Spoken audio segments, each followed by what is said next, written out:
We're back. We're back again for Divorce and Side Chicks of Huntsville. I have to be honest, these scenes with Stormy, Martell, and this new girl from Get Out is taking too long, y'all. It is taking entirely too long for them to get to the meat and potatoes as it relates to how Martell and the homegirl from Get Out really know each other. And I don't have time to spare. Before that, we saw Melody host an adult slumber party with the only 4 ladies that will agree to film with her. And Melody was on the defense. She was running down her list explaining why the next man she dates, he needs to have swag. I mean, what the hell is that? You're a 38-year-old divorced woman with 4 children talking about swag? Forget swag. Worry about what's in the man's bank account.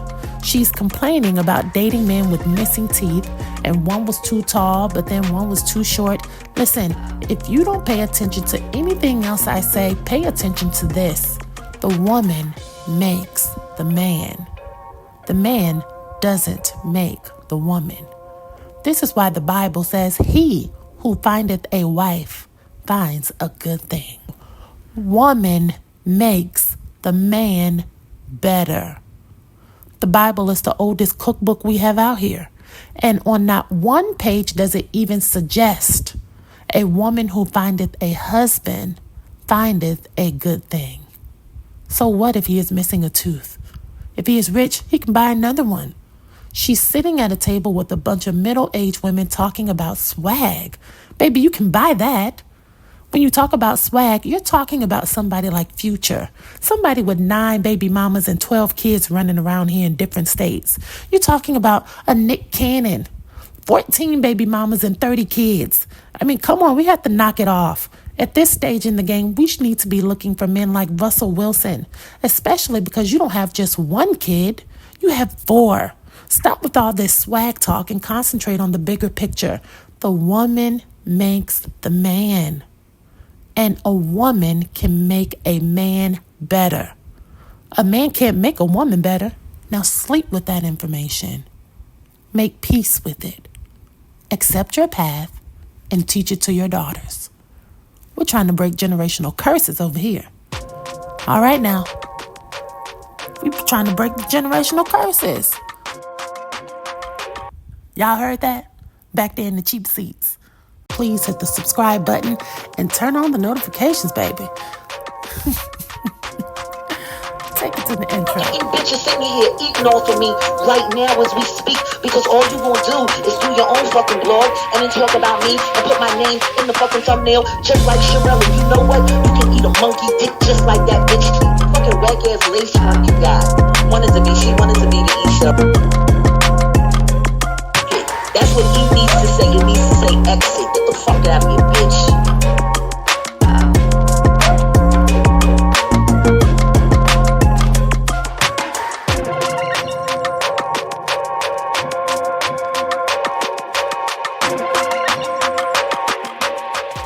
Hey, my name is E, and I am back again with my analysis of Divorce and Side Chicks of Huntsville. As I mentioned, there wasn't really much going on this episode, but there was a scene which was a continuation from the cliffhanger we left off with last episode. Destiny and Moses. I want to start first with things that Moses and Destiny agree on. Number 1, this was a long-distance situationship. Okay, this is what these two agree upon. Destiny lived in Huntsville and Moses lived in Chicago. For 8 months straight, every other weekend, Moses was paying for the flight arrangements back and forth for Destiny to come up and see him. He put her up in a hotel room and they spent the weekend together. This is what they agree upon, and it was sexual. So now I'm looking at Destiny with the side eye, because what's this every other weekend shit? Later in the episode, when Moses and Sonny were talking, Sonny said that Moses had another woman the entire 8 months that he was seeing Destiny and flying her in and out. So just like Sonny hopped into the rotation, Destiny, you hopped into the rotation first. Destiny, you messed up, girl. You participated in a circus, and for what reason? I'll get back to that later. Number 2. Moses wanted to get Destiny pregnant, and they wanted to name the baby Justice. Destiny said Moses was not ready to be a father, and Moses said Destiny had too much baggage and she wasn't ready to have another child. Translation, neither of you were ready. So this is a good thing you didn't have one, because neither of you were ready to have a child. And what makes this even more significant is because if you remember in last episode, Moses said to Marceau and Maurice that he and Sonny did IVF and Sonny might be pregnant right now. So it's clear Moses wanted a baby and he wants one real bad. But remember, 2 videos back, I showed you all, we went through Sonny's IG account together. Sonny is not pregnant, and if she is, it is not by Moses, okay? Number 3, Destiny was dependent upon Moses for financial assistance. This is what they both stated at the table. Moses was sending Destiny money up until August, flying her in and out, and when she didn't come to see him on his birthday, he stopped sending money altogether, okay? She said he wasn't the man that he presented himself to be, and he wasn't taking care of the bills in her household. That's what she said. And then in response to that, she sent him a text message that read, "I choose me." And I will expound upon that before we get out of here. But those are the 3 big things that these two agreed upon. They disagree on the timeline of events. They disagree on the gender roles in the relationship.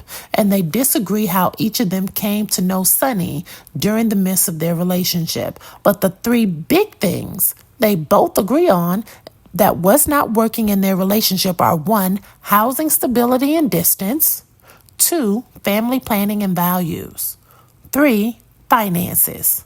With that being said, these two were incompatible from the very beginning.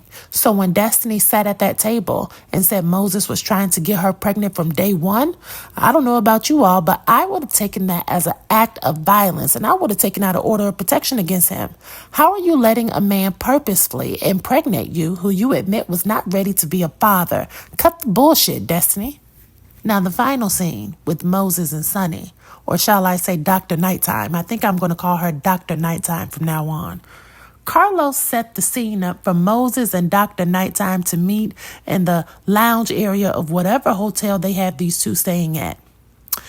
Now, you're meeting up in a public place as husband and wife, and the first thing Dr. Nighttime asks is, how did the meeting with Destiny go? How was she dressed?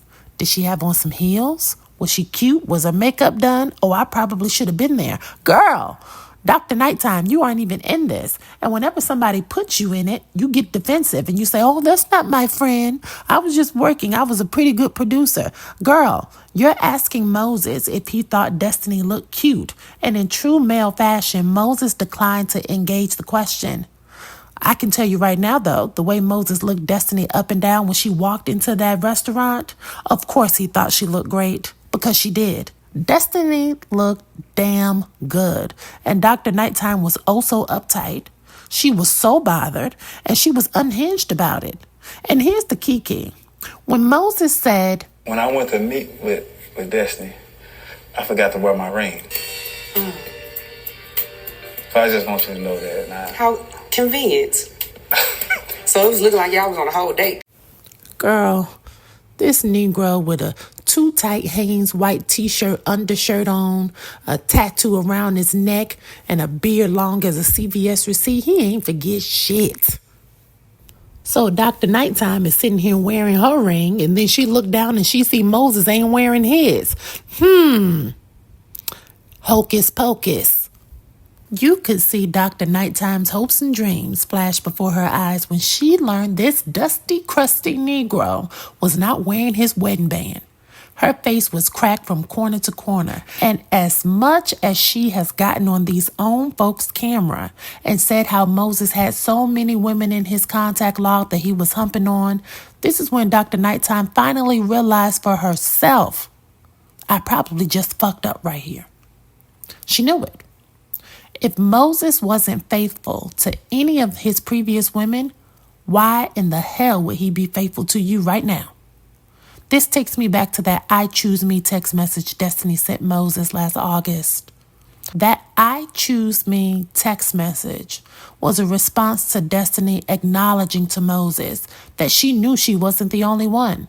She was tired of not being the only one, and the real reason she really didn't show up for his birthday party in Chicago is because she did not want to run into any of his other women. Think about it.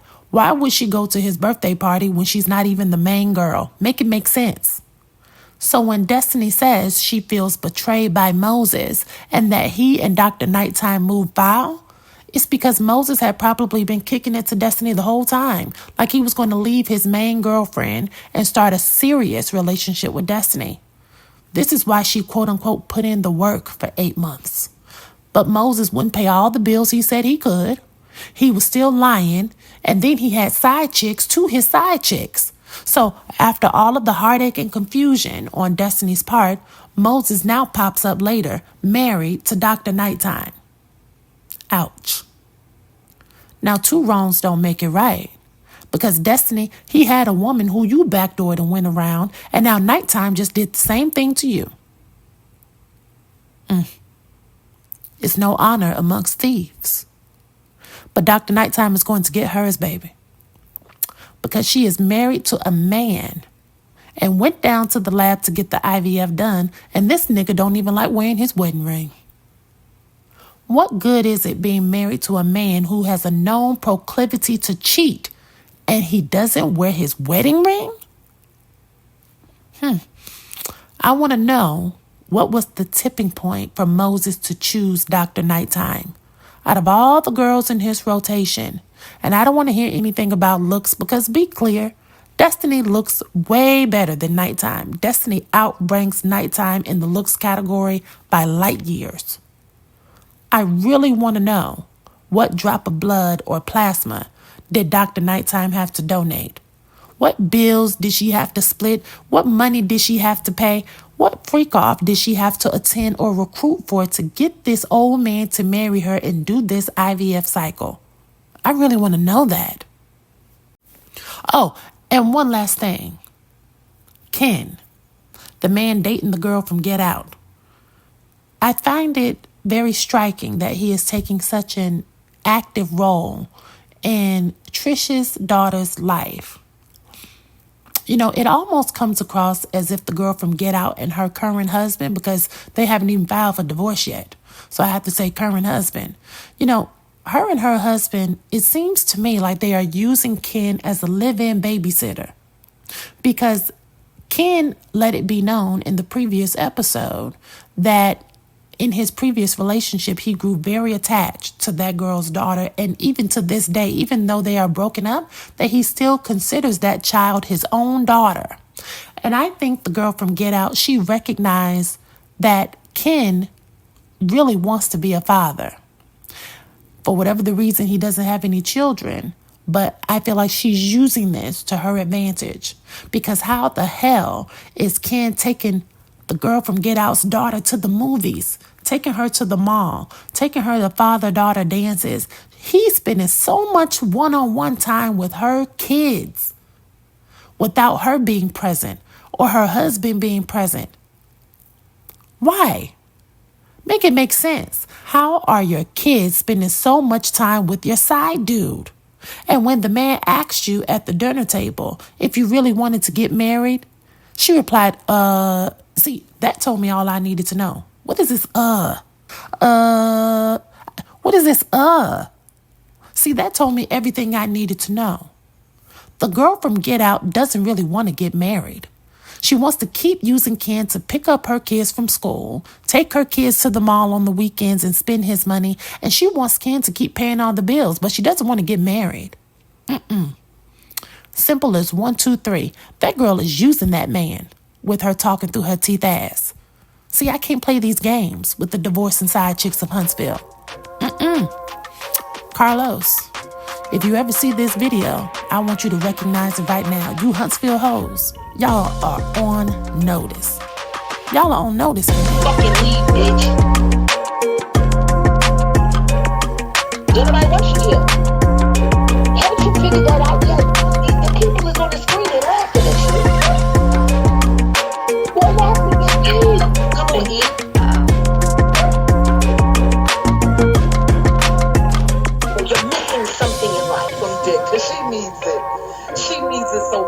He needs to get fucked. Get